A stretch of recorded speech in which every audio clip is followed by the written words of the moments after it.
Sejam bem-vindos ao programa Inteiro Teor e fiquem por dentro de decisões da Justiça Federal na primeira região que afetam a vida de muita gente. Não sai daí!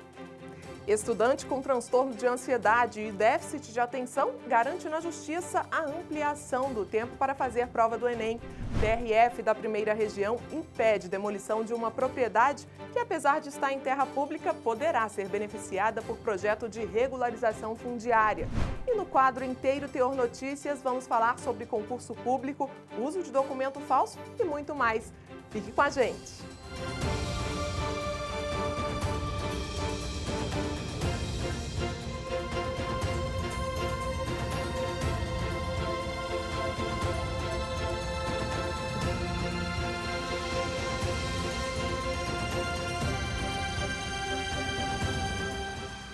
Desde a Grécia Antiga, o filósofo Aristóteles já dizia que o princípio da igualdade só se concretiza quando os iguais são tratados igualmente e os desiguais desigualmente, respeitando as diferenças.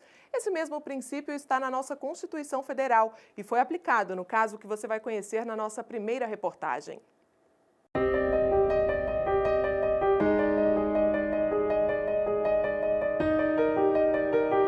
Tremores, suor, dificuldade de concentração, palpitações, tonturas. Esses são alguns sintomas físicos do chamado transtorno de ansiedade, que afeta mais de 18 milhões de brasileiros, segundo a Organização Mundial da Saúde. E eu descobri que eu tinha ansiedade a partir dos meus 16 anos, que foi quando começou a aparecer sintomas e começou a afetar o meu físico. Eu vomitava, eu sentia coceira, eu desmaiava e fortes dores de cabeça. E aí eu fui na emergência, fazia exame e não dava nada. E aí no final, eles diagnosticaram ansiedade. Gabriele tomou remédios para ajudar no controle da ansiedade e aprendeu a lidar com a falta de informação das pessoas. Hoje em dia, você falar isso, as pessoas falam que isso é frescura, que isso é falta de Deus, e não é. E isso começou a gerar dentro de mim uma depressão, eu não conseguia sair do meu quarto, eu ficava presa no meu quarto, eu não tinha vontade de trabalhar, não queria ver ninguém. E foi quando eu realmente percebi que eu precisava de ajuda para sair daquilo. E aí eu fui no psicólogo, que foi onde, assim, eu vi minha evolução. Júlia também sofre com o transtorno de ansiedade. As pessoas pensam que a ansiedade é simplesmente tipo, tô ansiosa com alguma coisa que vai acontecer. E não, o sentimento de ansiedade, quando ele vira uma doença, é uma coisa que tá sempre ali te acompanhando, sabe? É como se fosse uma sombra. São medos do tipo, eu vou morrer hoje, eu vou morrer de madrugada, vai acontecer alguma coisa comigo. E é isso que é para um ansioso, a gente tá sempre com esse pensamento na cabeça de que vai acontecer alguma coisa ruim. E o pensamento, a sensação é tão real que a gente entra em paranoia. O presidente da Associação Brasileira de Psiquiatria esclarece que um simples momento de ansiedade não pode ser confundido com um transtorno, que traz um conjunto de sintomas. Ele ressalta a importância de fazer o tratamento adequado. O tratamento do transtorno de ansiedade, ele inclui um conjunto de ações, vamos dizer assim, que é o uso de medicamentos, o uso da psicoterapia, a mudança no estilo de vida, atividade física diária, alimentação sem estimulantes e ações que você pode ter como melhor envolvimento social, um melhor contato com as pessoas, mudança no estilo da forma que você trabalha, aproveitar também para ter relacionamentos com outras pessoas que te dão prazer, que te dão tranquilidade, quer seja na igreja, clube de dança, enfim, há um envolvimento social importante que você pode ter, incluindo o exercício de relaxamento. Em Minas Gerais, uma estudante que também estava em tratamento do transtorno de ansiedade e tinha ainda déficit de atenção, garantiu na Justiça o direito de ter um tempo adicional de 60 minutos para fazer a prova do Exame Nacional do Ensino Médio. Ela entrou com a ação após ter o pedido de ampliação do tempo negado pelo Instituto Nacional de Estudos e Pesquisas Educacionais, Anísio Teixeira. No TRF da Primeira Região, a 5ª turma entendeu que a autonomia administrativa das universidades deve ser exercida em harmonia com o princípio constitucional da razoabilidade, garantindo igualdade de oportunidade de acesso ao ensino superior. O relator desembargador federal Carlos Augusto Pires Brandão destacou que, no caso, o laudo médico atesta que a estudante faz tratamento neurológico e psicoterapêutico e usa medicamento controlado. Então é muito importante que as pessoas tenham empatia com pessoas que têm ansiedade, depressão, síndrome do pânico, qualquer que seja desses transtornos, porque isso é coisa séria. É claro que é uma luta diária com você mesmo todos os dias. Foi muito difícil para mim no início, ainda é, mas aos poucos eu fui indo e aprendi a cair e levantar e sempre a não desistir de mim. E hoje eu tô aqui, graças a Deus. É claro que é um processo, mas eu não deixo essa ansiedade me dominar. Eu é que domino ela.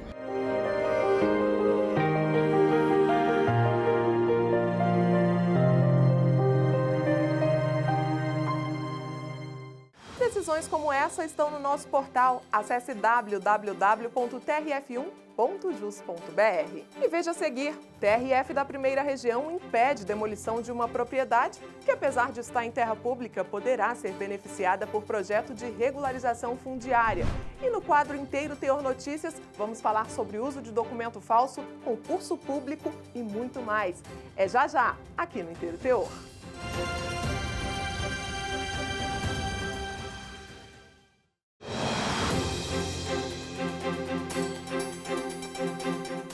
Várias universidades e institutos se uniram para analisar bancos de dados de diversos órgãos, como IBGE, FUNAI, INCRA e IBAMA. A conclusão desse estudo é que a maior parte do território brasileiro é composta de propriedades privadas, principalmente latifúndios, que ocupam 44% do país. Quem mora na zona urbana usufrui de uma pequena parcela do Brasil. As cidades representam apenas 3% da área total do país. As reservas indígenas são 13,2% e as unidades de conservação ambiental ocupam 11% do território brasileiro. Já as terras públicas somam 36% do Brasil. E sempre que ocorrem litígios envolvendo essa parcela do nosso país, eles têm que ser resolvidos pela Justiça Federal. Acompanhe a reportagem de Rafael Braga. Terra considerada pública não pode passar a ser propriedade do particular, nem mesmo se estiver ocupada há muito tempo. É a regra geral. E isso tem um motivo, conforme explica o especialista em direito imobiliário Vinícius Costa. O sentido de ser dessa vedação, da impossibilidade da uso capião da área pública, é porque há um interesse social envolvido, né, a terra é de todos, e também é impossível que o Estado, né, tenha como monitorar todas as suas terras. Mas em lugares como Brasília, onde muitos terrenos públicos acabaram sendo ocupados no passado, há situações peculiares. Recentemente, por exemplo, a Justiça Federal impediu que a Secretaria de Patrimônio da União, a SPU, demolisse um imóvel localizado em um setor habitacional chamado Vicente Pires. A demolição foi proibida até que sejam concluídos os estudos de regularização fundiária da área. O caso chegou ainda ao TRF da Primeira Região por meio de um instrumento judicial chamado de remessa necessária, que é quando uma sentença contra a União precisa ser reanalisada por uma instância superior, mesmo que não haja recurso. O relator, desembargador federal Carlos Augusto Pires Brandão, decidiu manter a sentença. O magistrado ressaltou que não existem dúvidas de que a área do imóvel pertence à União. Por essa hipótese, a casa poderia ser demolida ou qualquer outra providência vir a ser tomada a fim de regularizar a ocupação do local. Mas, como o imóvel encontra-se em área que deverá ser doada ao governo do Distrito Federal para regularização fundiária, o colegiado optou por resguardar a residência, pelo menos até a conclusão desses estudos.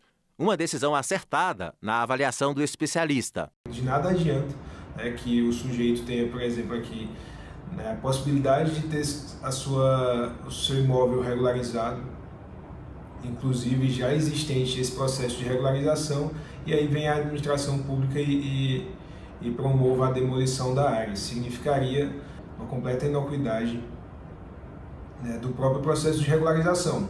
O advogado faz um alerta a quem ocupa terreno que sabe ser público e quer evitar o despejo e problemas maiores. O que eu sempre recomendo nesses casos é que busque a administração pública para regularizar. E isso porque não existe lei que traga elementos objetivos que forcem o Poder Executivo a promover a regularização daquela área. A regularização sempre se dá em observância ao interesse público, tá? E também em cumprimento às determinações estabelecidas pela administração pública.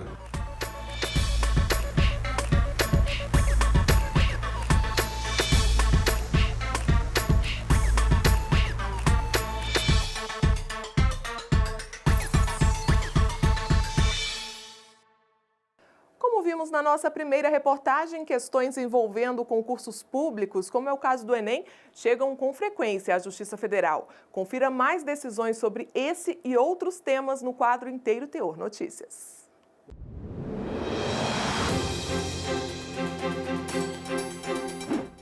A mãe de um soldado do Exército, morto em serviço por disparo acidental de arma de fogo feito por um colega de farda, conseguiu na Justiça indenização por danos morais. Para a 5ª turma do TRF1, não é possível afastar a responsabilidade civil do Estado e nem cogitar a hipótese de culpa parcial ou exclusiva da vítima. O colegiado manteve o valor da indenização, fixado na primeira instância em R$ 150 mil. O TRF1 manteve também a prisão de um homem que apresentou carteira de motorista falsa para a Polícia Rodoviária Federal e foi preso em flagrante. Além disso, em juízo, ele se identificou como sendo outra pessoa. O relator do caso, o desembargador federal Olindo Menezes, destacou que a autoria e o dolo dos crimes de uso de documento falso e porte de identidade falsa para obter proveito próprio ficaram comprovados pelo auto de prisão em flagrante e pelas declarações do réu, que admitiu ter adquirido a Carteira Nacional de Habilitação falsa por R$ 500. O homem foi condenado a 2 anos de reclusão e 3 meses de detenção, mais pagamento de multa. A 5ª turma do Tribunal Regional Federal da Primeira Região reconheceu o direito de uma candidata tomar posse no cargo de professora substituta do Instituto Federal de Educação, Ciência e Tecnologia do Piauí. Ela foi excluída do processo seletivo por ter apresentado certidão de conclusão do curso superior ao invés do diploma, conforme previa o edital. Para o relator, desembargador federal Souza Prudente, impedir a autora de tomar posse em cargo público em virtude da não apresentação do diploma, tendo em vista que ela comprovou, com uma certidão emitida pela Universidade Estadual do Piauí, ser detentora da qualificação exigida no concurso, não é uma medida razoável.